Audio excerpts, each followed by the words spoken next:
Okay, so where we left off last time in section 11.3, we were just finishing up expected value. We had talked about some different lotteries and other things, and I want to just finish up with a couple other examples to show you different things that you might see. So this one I'd written on the board last time, and I'd said maybe give it a try for homework, but I know it's a little bit different in style than the lottery one.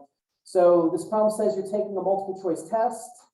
Each question has 5 possible choices. You get 2 points for a correct answer. You lose a point for an incorrect, and there's no change for blank. So should you guess on this test? So is it better just to leave it blank, or is it better to guess? So great question. So this is an expected value question. So here we go. We're going to go ahead and see what happens.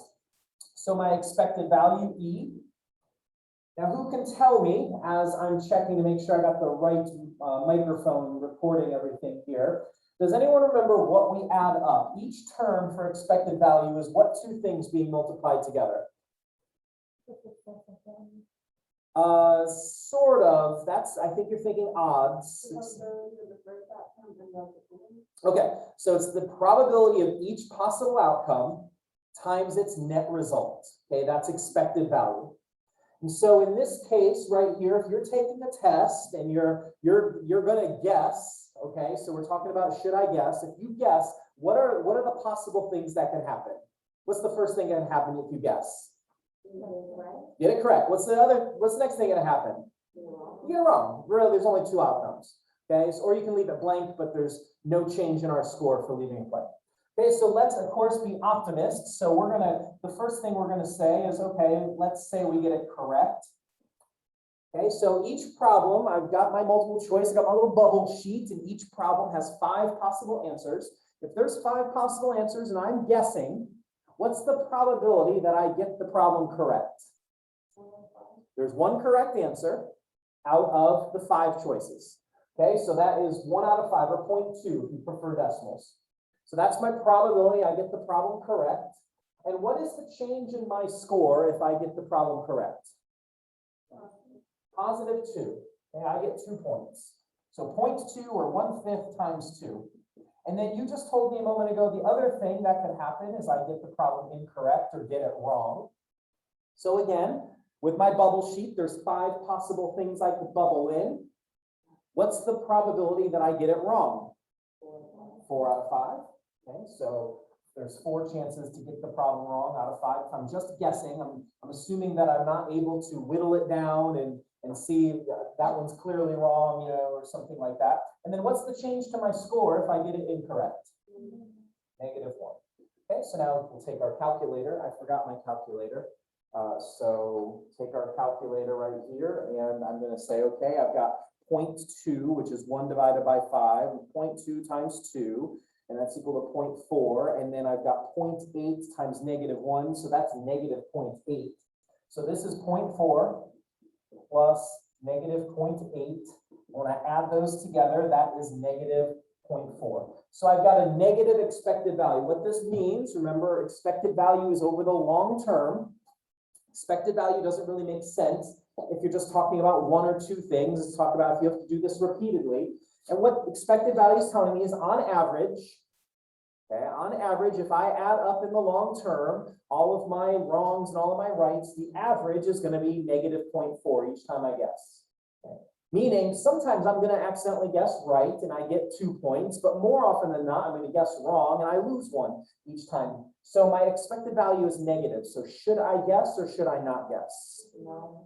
You should not guess, right? You're hurting yourself if you guess, because the probability is greater that you're going to get the problem wrong and you lose. Now, a follow-up problem, which you'll see on your homework, we're not going to do the follow-up here. The follow-up problem is, hey, let's say that you can determine one of the incorrect options is clearly false, and you can draw a line through it. And so now you only have 4 things you're choosing from. Should you guess in that instance? And so it kind of might change the outcome. So it's an interesting question to consider. One of the big applications of expected value is in the area of insurance, whether it's car insurance or health insurance or life insurance. This is an extremely simple example just because We don't have the tools to do something more complicated, but there are things called actuarial tables. And actually, if you have the math skills to be an actuary, it's quite lucrative.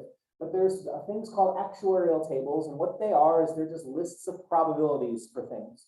And so they have probabilities, and this is just a simple one. We've got the probability of a 20-year-old woman. Okay, now in actuality, the tables, you know, if you ever apply for insurance, when you apply for health insurance, they ask you all sorts of questions about family background, what your habits are, do you smoke, and things like that, because all of that affects your probabilities of things happening, and that's why your insurance costs vary.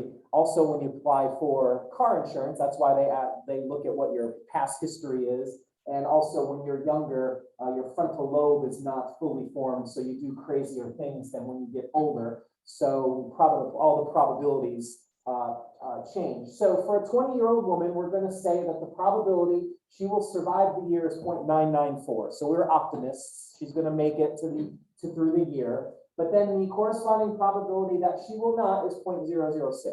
Okay, so again, simplified situation. We don't know anything else about her, so just keeping this very general. But here's the question. If she buys a 1-year, $10,000 life insurance policy, again, very simple, you probably wouldn't buy just a 1-year policy, you would buy a 20-year policy, but again, that changes how we would do things. If she buys a 1-year, $10,000 life insurance policy, what is the insurance company's expected value? Okay. So the whole premise of insurance companies is that lots of people are signing up, but then there's like minimal chance of something happening. So that's the point. Like if you are just uninsured and you get into a car accident, that's really expensive. But if you've got thousands of people that are pooling their resources together, then that helps, your cost is less because you're just paying for the insurance. That's supposed to be the principle of insurance companies, but it gets all messed up by a lot of factors. So anyway, that's a whole nother, we won't record that part of the lesson. Okay, so the expected value though, for this woman, okay, this pretend woman in here, 2 things can happen. She can live through the year. Oh, I forgot to tell you one other thing, because there's a very important piece of information that I must not have written down that we need, because insurance is not free, as we know. Where is it? Okay. If she buys a 1-year, $10,000 life insurance policy for $100, there we go. What is the insurance company's expected value? That's important. All right, better. Okay, so we're doing this from the insurance company's perspective because, again, that's what makes sense. Expected value only makes sense when you can do this for a large number of repetitions. So if you're the insurance company, what you want to do is you want to sign up a large number of people, because every once in a while somebody's going to die and you're going to have to pay out resources, but more often than not, that's not going to happen. And so here we go, the expected value. So we want this person to live. So what's the probability this person lives for the year? Okay, 0.994. Okay, now we're thinking about this from the vantage point of the insurance company. They get $100. They get that check in the mail, like woohoo, and so they've got $100. So far, so good? Okay, so that's you when you buy any sort of insurance. Okay, so no, there's an actuarial table that describes you for whatever stage of life you're in and all sorts of other factors. So there's all these probabilities about you that change from year to year. All right, and so next, what's the probability that this person does not live through the end of the insurance policy? Yes, so for whatever reason, 0.006. Now, again, we're doing this from the vantage point of the insurance company. Remember, the insurance company, they got the check in the mail. They've cashed the check. But now, when this person picks it, they pay out $10,000. What is the net result to the insurance company in that situation? Yeah, so they've taken in $100, but they've paid out $10,000. So it's negative, right? Because the insurance company's paying out. It's leaving them negative $9,900. Why isn't it 10,000? Why isn't it negative 10,000? I just want to say it another way. It's not negative 10,000 because they've already been paid $100. They got their premium, so we count that. It's kind of like when we did the very simple lottery last time. You paid $2 for a ticket and you won the $100 prize. Well, what is your net result when that happens? Okay, so now it just becomes a calculator problem. Remember, the key thing to remember here is expected value is the probability of an event happening times the net result. So grab my calculator here, 100 times 0.994, well, I can do that. We're just going to move the decimal, that's 99.4, and then plus, and then negative 9,900 times 0.006 is negative 59.4. And so when I add those two things together, I get a positive $40. So what that means is if you are thinking about starting an insurance company and you are going to, you're going to try to get as many 20-year-old women to sign up as you can. Every time you sign up a 20-year-old woman, you are, on average, every one you sign up is $40 in your pocket. Why? Because most of the time, you're going to get $100 and nothing's going to happen because it's a 20-year-old person. But once in a while, something bad's going to happen because that's how life operates and you're going to have to pay out.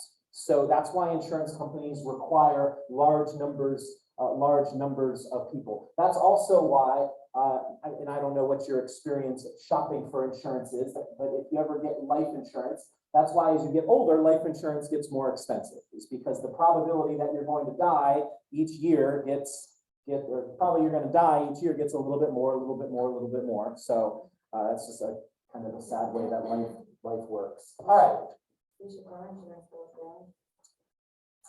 To a point, you are totally right. All things considered, your car insurance, when you get car insurance, we start driving at 16, right? It was so long ago, I don't even remember. When you start driving at 16, your car insurance is super expensive, right? And the reason for that is because you're 16, you're just learning to drive, plus 16-year-olds are just absolutely crazy. They swerve and they do all sorts of weird things. And so the probability, and this is in the actuary tables, the data supports this, the probability a 16-year-old gets in an accident is way more. You know what, one of the best things that happens for your car insurance, I'm not saying that this is like the reason to do this, but when you have a baby, your car insurance will go down because the actuarial tables show this, and the assumption is now that you have a baby, you're going to be a little more cautious. You're not going to get on the 2-lane highway and pass 4 miles of traffic and then cut back in like somebody did to me on Highway 33 this morning. All right, so there we go. Anyway, hopefully you feel a little bit more knowledgeable about something. All right, so now 11.4.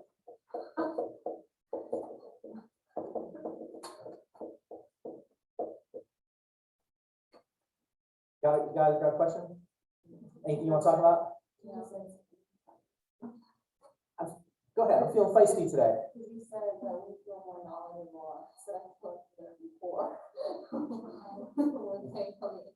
Yes, that's the so you're in college. Your hope is to graduate and make some lucrative money, and yes, that's going to happen, but then everybody wants your money. That's kind of the way the world works, right? Everybody wants something from you. So 11.4 tree diagrams, we're going to continue talking about probability. Okay, and so a tree diagram is a tool that can help us understand a little bit. So what I've done is so that you don't have to get writer's cramp, I've typed up the problems we're going to use as our examples. I tried to be a good professor today rather than a lazy professor like I normally am. And so if you're watching this on video, this is available as a PDF, so print it out and just follow along. So the first thing on there, I'm not going to write the whole thing, but the first thing on there is what's called the counting principle. And the counting principle is going to be something that kind of underlies everything we do for the rest of the probability. Because up till now, we've only talked about simple events, right? We've talked, like in the lottery, we talked about, okay, you can win or lose. When you pull a card, do I draw a 4 or do I not draw a 4? Everything we have done up till now has just been a simple event. But more frequently, and when we come back on Thursday, we're going to start talking about compound events. Compound events mean more than one thing happen, or more than one possible thing can happen. And so the basis for compound events is this thing called the counting principle. And so what the definition of the counting principle says is that if a first experiment, you do a first thing, and it has M outcomes, M is just a number. So as you're reading that, and you see what is capital M is just a number. If it has M outcomes, and a second experiment has N outcomes, then if you do both of those things together, then the number of outcomes is M times N.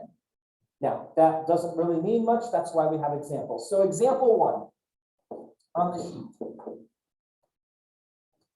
Example 1 says, how many possible outcomes are there when a coin is flipped and a die is rolled? So if I'm going to do those two things together, okay, I want to know how many possible outcomes when I do those two things together. Great.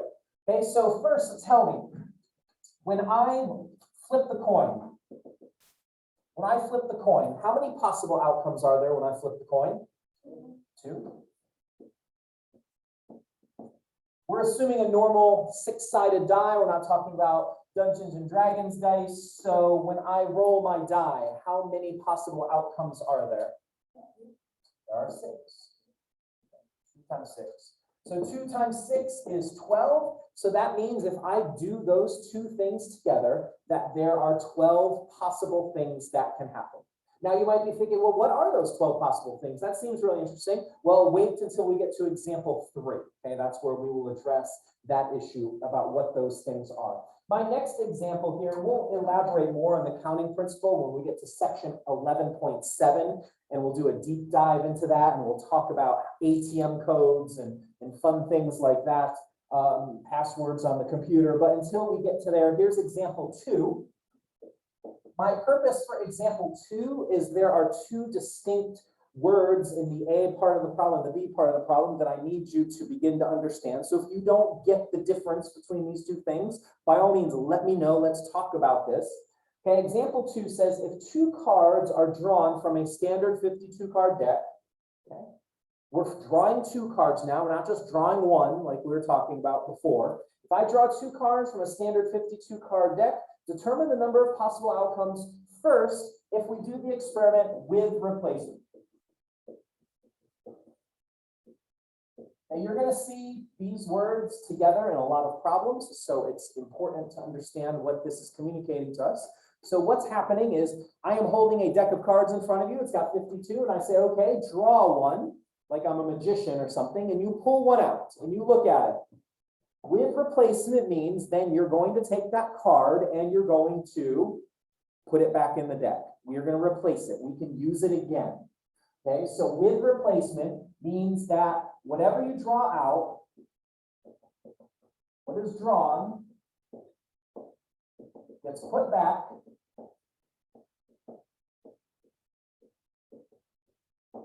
You can be picked again.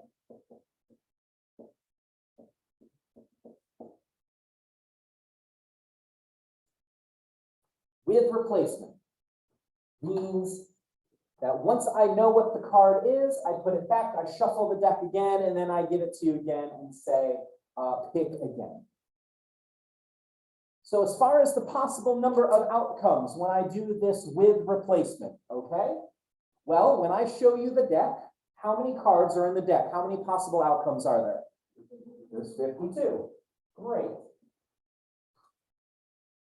Then we do this with replacement. I'm rude, I grab the card back from you, I put it back in the deck, we shuffle. I show you the deck again. How many possible outcomes are there the second time? 52 again, yes. So that means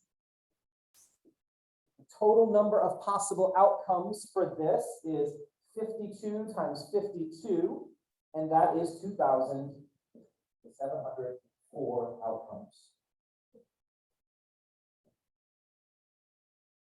Well, make your best effort. I'll go through it and define it, but the next one says do the same thing, but without replacement. Well, if with replacement means I'm taking the first card from you and I'm putting it back in the deck, what do you think without replacement means?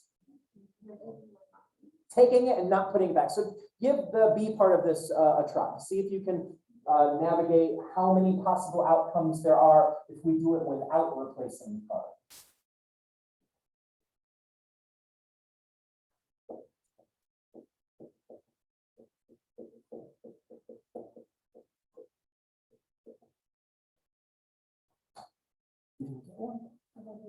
How mean am I? Sorry about that. Oh.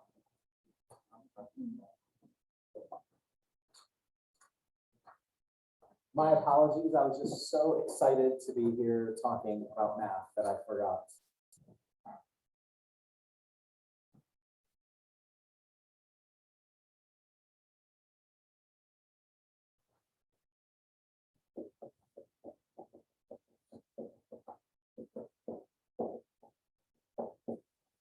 Okay, so without replacement means that I don't put the item back once I have drawn it. So in this situation, okay, then if I show you the deck of cards, how many possible outcomes are there the first time? Is it 14 times 52?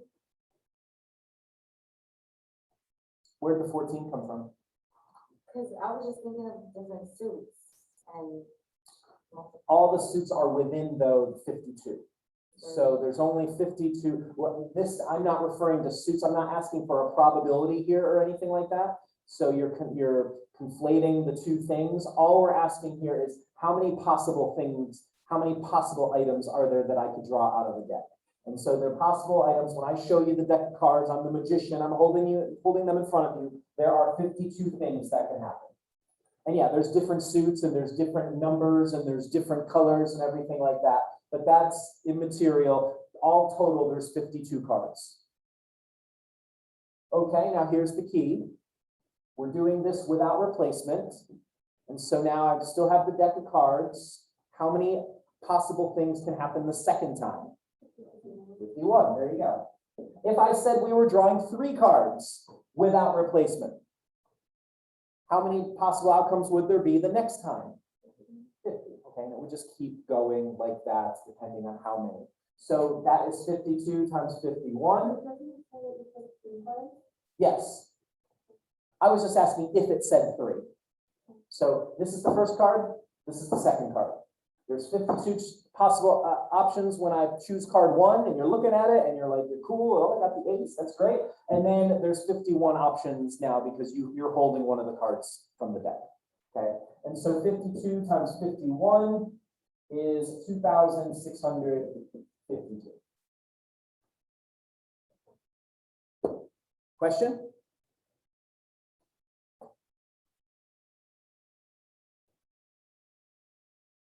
Okay, well, let's go rogue here. You can flip over to the back of that sheet and let's say this. Okay, so you're at a picnic, because why wouldn't we want to be? The weather's great. So you're at a picnic and there's a cooler with, let's just say there's a cooler with 20 cans of beverages. It doesn't matter what, I'm not going to tell you what they are, it's immaterial to the problem, but there's a cooler, there's 20 cans of beverages. So if you reach in to grab 2 beverages, 2 cans, how many outcomes, if done, and then we'll do it both ways again, just to make sure we understand the difference, okay? So you're standing before a cooler, you know there's 20 beverages, it's all in ice, so you can't see what's in there, so you're gonna reach your hand in there 2 times, you're gonna pull out 2 beverages. How many outcomes if you do this with replacement? That doesn't really make sense, but it's fun. And then how many different outcomes, how many different outcomes are possible if you do this without replacing?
Okay, so you reach your hand in the cooler, you pull out a can. How many possible outcomes are there for what you're holding in your hand? Okay, you're a step ahead. For the first can, there's 20 possible outcomes. It's a Coke. I don't want a Coke, so I throw it back in.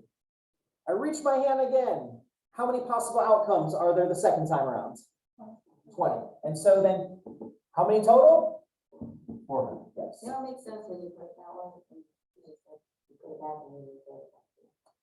We like coolers better than cards, apparently. So I'll change the example next time. Okay, so I'm going to do the same thing, but I'm not going to replace it. This kind of makes more sense because if you're getting it for a friend, you'd want to, or if you got a Coke the first time, well, you don't want to grab it again, so you hang on to it for a second without replacement. So the first time you reach your hand in, how many possible cans are there in there?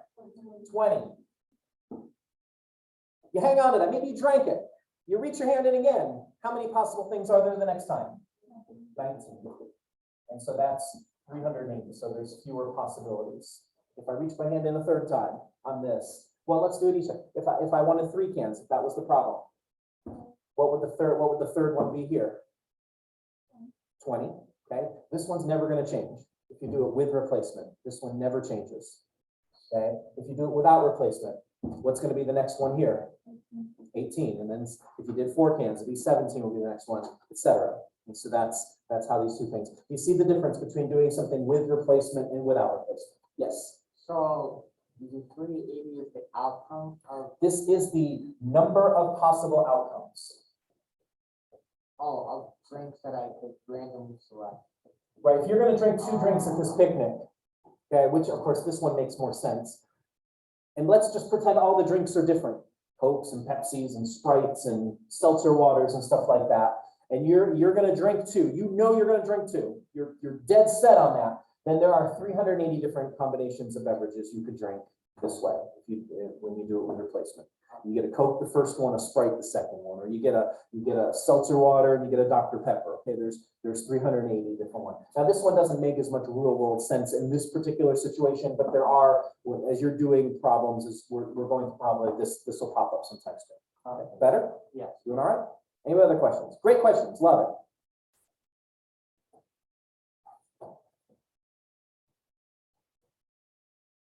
Okay, well, so to hopefully add a little more enlightenment to this, the next problem says, okay, well, now that we can kind of know how to determine how many outcomes there are, what if I want to know what the outcomes are, like was just asked?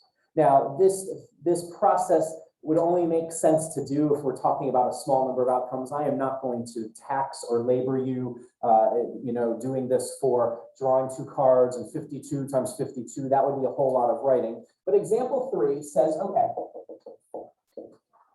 Example 3 on the sheet says, okay, in example 1, we asked how many possible outcomes were there when I flip a coin and then I roll a die. And we came up with 2 times 6, there were 12. Well, then what are those 12 outcomes? I need a way that I can list them out, that I know that I'm going to cover them all. Okay, so here's what we're going to do. We're going to do use what's called a tree diagram. Tree diagram is a tool. It's just a picture that's going to help us see how many possible outcomes there are. Okay, so here's what we're going to do. We are going to see how many, what are the outcomes. We're going to list the outcomes. And the 2 things that we're going to list the outcomes for this: flipping a coin and then rolling a die.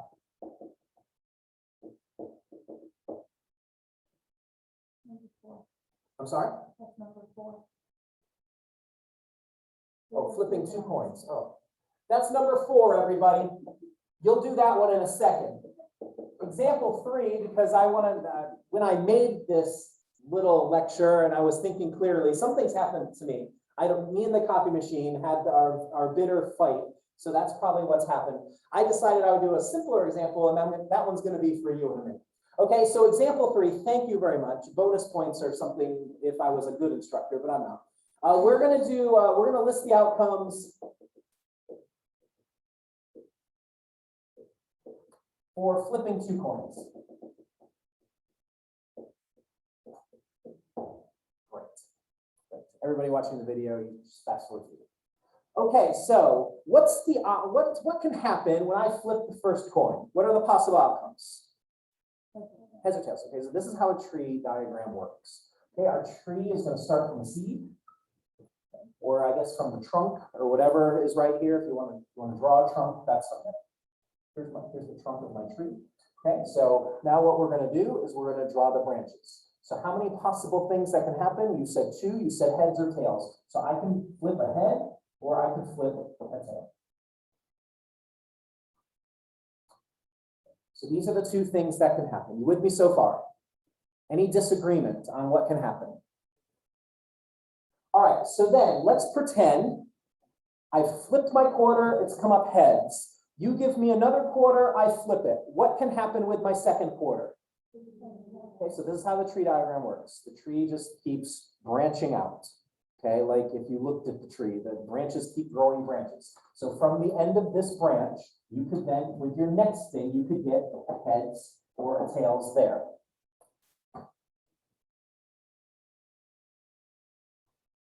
What's wrong? Let me know. Okay, well, if you have a question, I am actually a pretty good resource, so please. What's that? That's my tree. That's what I said. That was the tree. Okay, these are the branches from the tree. Sorry, I've never done that in any class before, but I felt like maybe that was the thing to do. Clearly, I have learned it is not the thing to do. I will never do it again, I promise. Sorry. Okay. You should go to the registrar and ask for a refund. This Perkins guy is terrible. Okay, so I flipped my coin. I've got a tails, and then you give me another coin, and I flip it. What are the possible things that can happen with the second coin? Okay, I can get a heads, or I can get a tails. So notice this first V, this first set of branches, this is the first coin, right? And then this set of branches, these ones right here, this is what happens with the second coin.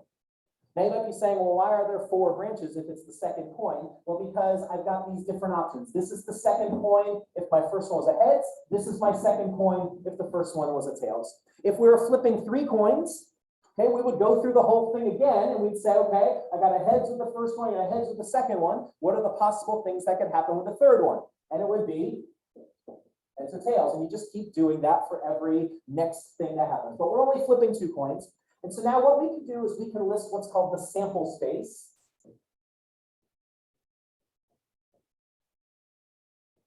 All the sample space is just the list of everything that can happen. So in this experiment where I am flipping 2 coins, now we get to be a squirrel. Okay, maybe another not helpful image. But I'm a squirrel running on the branches. So here are the things that can happen. The first thing that can happen is I can flip a head and get a head. So H, H. Now I'm going to put a comma. I'm using a set. I'm just listing the possible outcomes. Okay, the next thing that can happen when I start from the tree is I could go H, T. I could get a heads, then a tails. So H, T. The next thing that could happen is I could have a tails, then a head. And then the last thing that can happen is I could have a tails, then a tails. And so the tree diagram, all it is it's a tool. You could come up with the sample space in your head on this one because there's not a whole lot of things. There's only 4 things that can happen. But the tree diagram is a tool to help you visualize what are the possible things that can happen in this experiment. So, question. I would say if you do for the first one, what you like Okay, so does everyone have this down? We good? So whether you want to write this down or not, this is a great question. By the way, a place that you've already applied this in your life, you didn't know this. Do you remember when we did truth tables? How many options were there for truth values for everything? True or false. So when we did truth table with two simple statements, it was instead of heads and tails, it was true and false. So we had true, true, true, false, false, true, false, false. Then what happened is we did it with 3, right? And so this with heads and tails, it's the same thing as trues and falses, and then we had that list of the 8 possible outcomes. So to answer your question, if instead list the outcomes for flipping 3 coins, this is a great question. So glad you asked it. So then again, I flipped the first one, I got a head, I flipped the second one, I got a head, and so now the third one, what are my choices? Heads or tails. And so then at the end of each branch, it's just a new one's going to flower out. Okay, so heads or tails, heads or tails, heads or tails. So again, this first V represents the first coin. These V's represent the second coin, given what's happened before. And then these V's represent the third coin, given what's happened before. And then when we go to list the sample space, okay, so now there's 8 possible things that can happen. I'm going to list the sample space right here. Okay, so this is my sample space. When I go to do that, again, I'm a squirrel. Here's what happens. The first one is going to be heads, heads, heads. So yes, I know this was your original question and I went the long way around to answer it, but yes, now there's going to be 3 things because we flipped 3 coins. And then the next one is heads, heads, tails.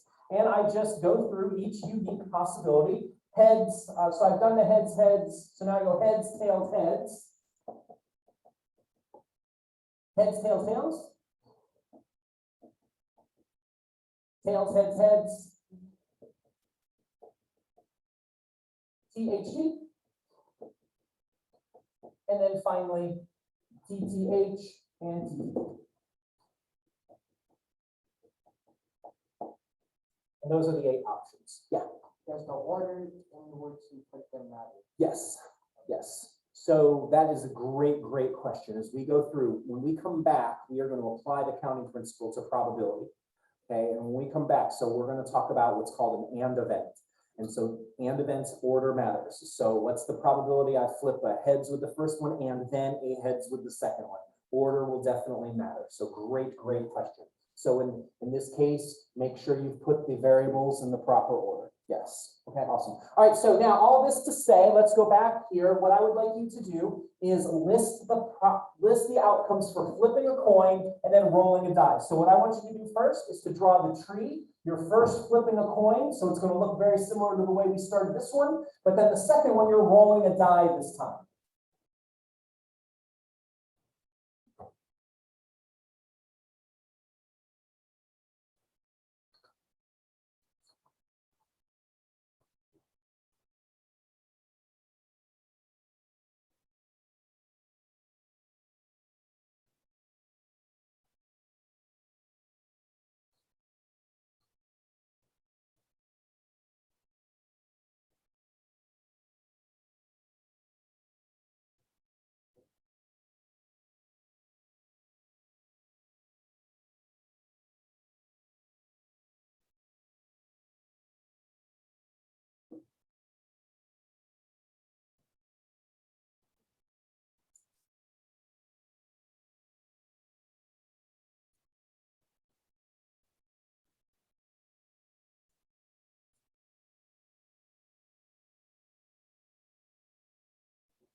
Okay, so let's give this a try, see how you did. Don't worry, we've got 2 more examples. We're going to get to go through this a couple more times. So when I flip a coin, what are the 2 things that can happen? Okay, we've seen this. I'm sure you're bored answering that question. So here's my tree trunk and my branches are going out. I've got a heads, I've got a tails. We good so far? Now, forget the tails for a minute. You flipped a heads. Now you're going to roll your die. What are the things that can happen when you roll the die? Perfect. You can roll 1, 2, 3, 4, 5, or 6. So each of those outcomes gets a branch. So you can roll a 1, a 2, a 3, a 4, a 5, or a 6. Good so far? Now forget the top. This is the alternate universe. You flip the tails the first time. Now you're going to roll the die. What can possibly happen? Great. And so now what I asked you to do is to list the sample space.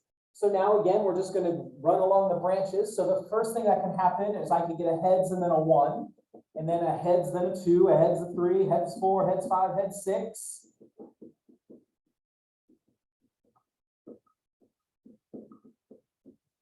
And then, the tails, tails 1, tails 2, tails 3, etc.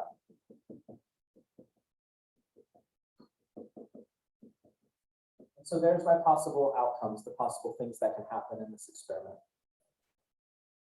You got a question, ask it. If you feel good, flip to the second page. We got 2, maybe 3 more examples. We got plenty of time. We're doing great on time today. The question was for the coin and roll. Oh. Did you double that? No. Oh, this is a great question. Okay, everybody got this? We're not going to go through the whole sample space because it'll be huge, but I'll show you how you get started. So the question, in case you're watching on the video and you didn't hear, was what happens if I roll the second die? Great question. So this is heads, tails. This is the flip the coin, right? And then this is the first die, right? This is the first die if I roll the head. This is the first die if I roll the tail. Okay, first die. Now you said, what if I roll a second die? Okay, here we go. If I roll a head with the first, or flip a head, and then I roll a 1, okay, forget the rest of the options.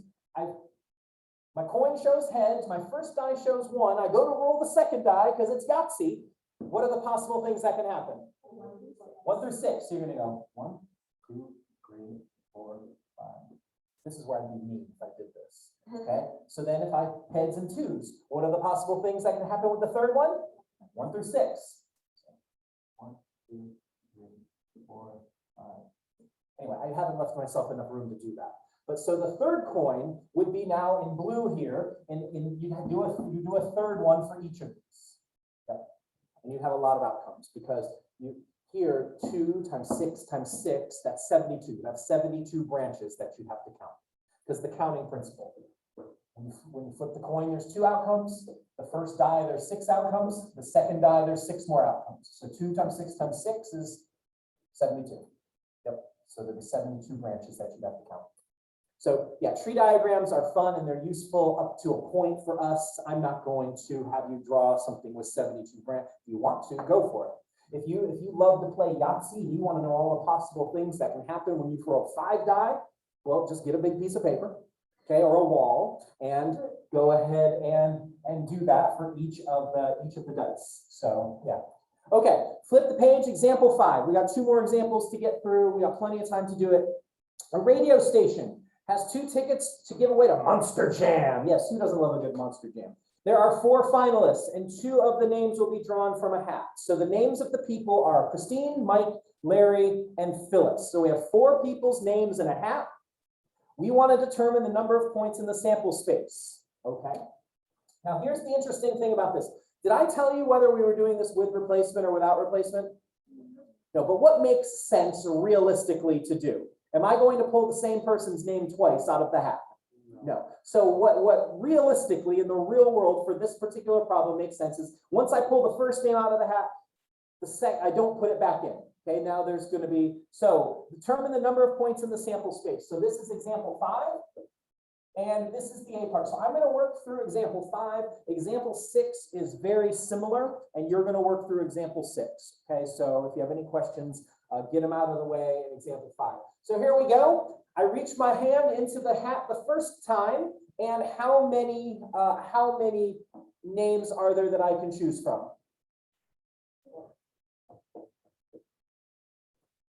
You just confirmed for me that we're not going to put that name back in. We're not going to pull the same name twice. So now when I reach my hand in to see who gets the second ticket to Monster Jam, how many people are left in there? 3. So there are 4 times 3, there's 12 possible outcomes of people that I can choose. So the B part says, okay, now that we've done that, let's construct a tree diagram for this experiment.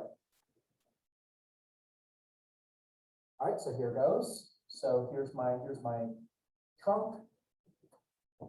How many, just remind me how many different things can happen with the first name that I draw? 4. So it could be Christine, and then I don't remember the names I chose here, Mike or Larry or Phyllis.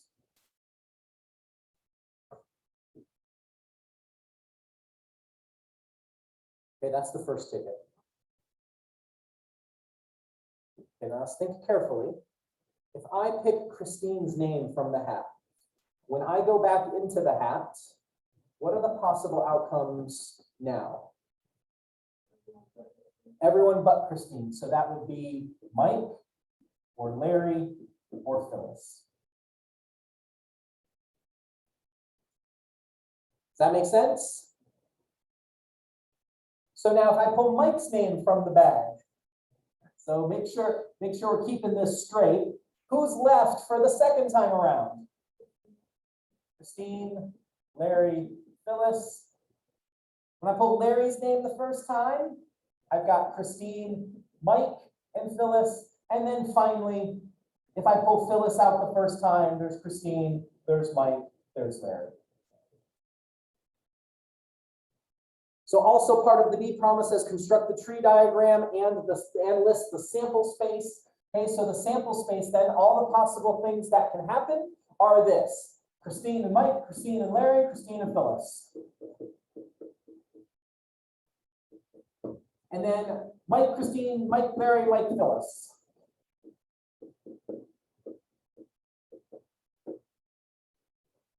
Larry, Christine, Larry, Mike, Larry, Phyllis. And finally, Phyllis, Christine, Phyllis, Mike, Phyllis, Larry.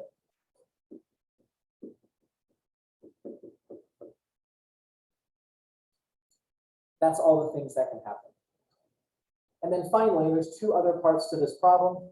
Now that we have the sample space, now that we know all the possible outcomes, we can now turn our attention back to probability, which is what this chapter is all about. So the next thing is, what's the probability Christine is selected?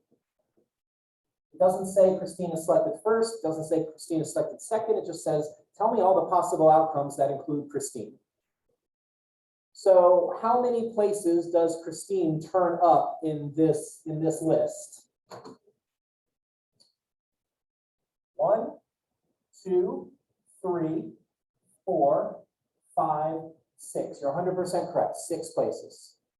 So probability that I think Christine is 6 out of how many total outcomes are there in this sample space? 12. So Christine has a 50% chance of winning. Good for her.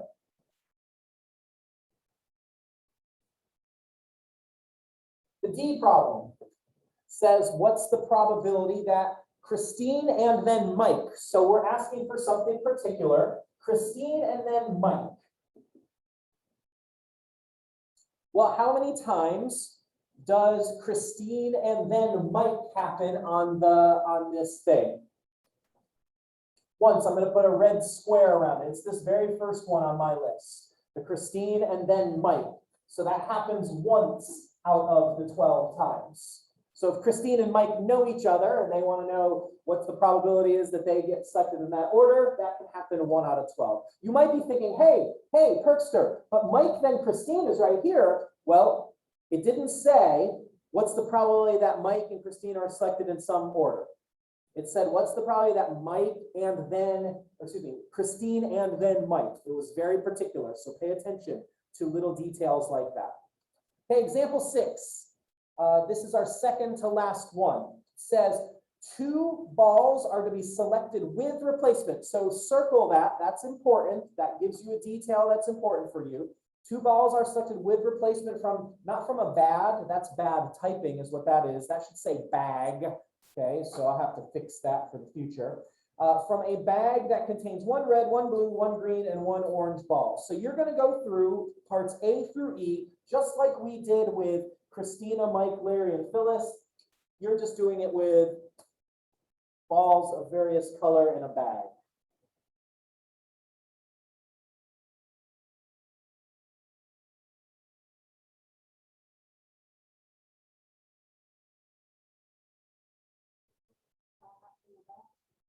There's 2 keywords in there, said in there with replacements. Okay, so that would be good to underline. Just make sure that, because what we're going to do once we finish this and we have time to do this example 7, you're going to do on the back. we're gonna go through the same problem, but we're gonna do it without replacement, just to make sure that you can note the difference.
All right, I'm gonna get started on the problem.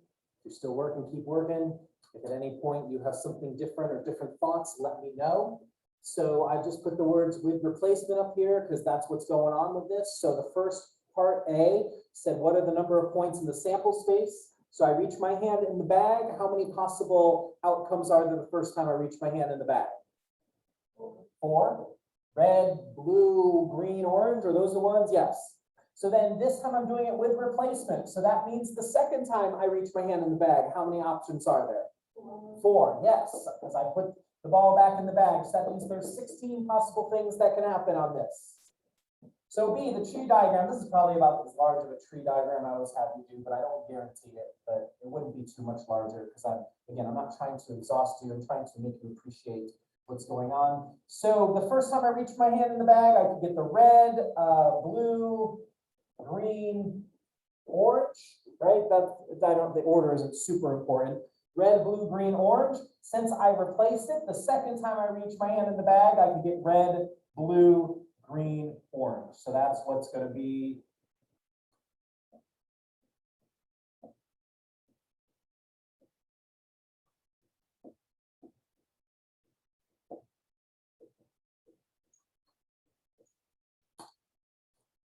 Questions, comments, concerns? I know tree diagrams sometimes get a little funky for people. I want to make sure we feel pretty good about this. I'm going to list the sample space now. This will take a moment because there's 16 outcomes. So my sample space is red, red, red, blue, red, green, red, orange, and then blue, red, blue, blue, blue, green, blue, orange, and then green, red, green, blue, green, green, green, orange, go. And then orange, blue, best color combination ever. Orange, blue. Oh, but I got a little excited about it. Orange, red first. Orange, blue, that's the best color combination. Orange, green, and orange, blue. All right, so that's the first two parts, the A and the B part. That's the counting principle being applied. This is the tree diagram. Now we're just kind of reviewing some probability things. The C part says, what's the probability that the red ball is selected twice? So what's the probability of red, red? Well, how many times does red, red happen? Once out of my 16 possible outcomes. There we go. D says, what's the probability that neither is orange? So the probability of no orange. Okay. Well, how many outcomes here have no orange in them? 2, 3, 4, 5, 6. I think you're right. I'm just counting. 7, 8, 9. Yep, 9. Excellent counting. Good job. So 9 out of the 16, that can't be reduced. 9 out of the 16 have no orange. And then E, what's the probability that the orange ball is selected at least once? So at least one orange. Okay. So yeah, at least one means one or more times it happens. So I'll underline this time at least one orange. So that's 1, and then 2, and then 3, 4, 5, 6, 7. So 1 or more is 7 out of 16. Good? All right, then here it is. The last problem you're going to do. So just on the back, flip the sheet over. You're going to do this same thing. The only difference now is you're going to do the parts. You can answer all 3 probability problems. It makes not as less sense as I thought it did, but definitely do the E part. So you're going to do the whole thing though, and you're going to do it this time without replacement.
just for time's sake, because I want you to get out on time, I'm gonna get started, keep working.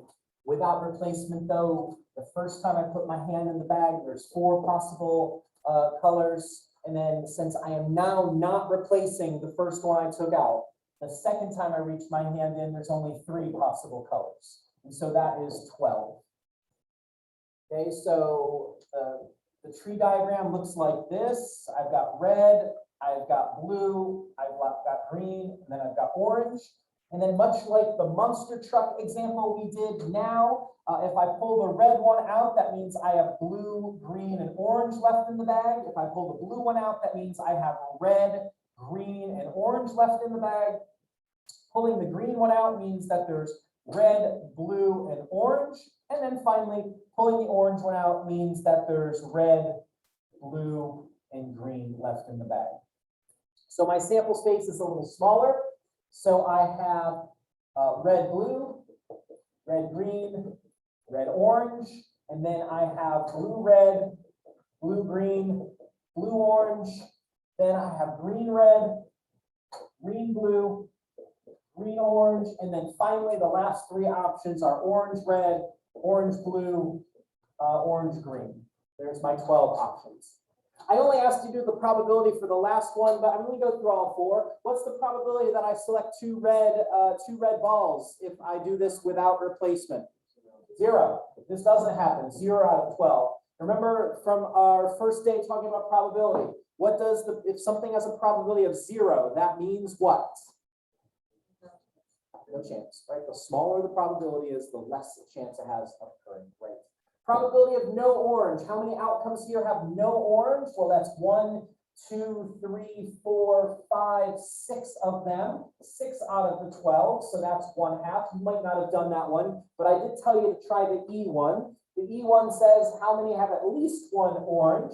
So at least 1 orange is 1, 2, 3, 4, 5, 6. So I guess that's the same as having no oranges. So there you go. 1/2.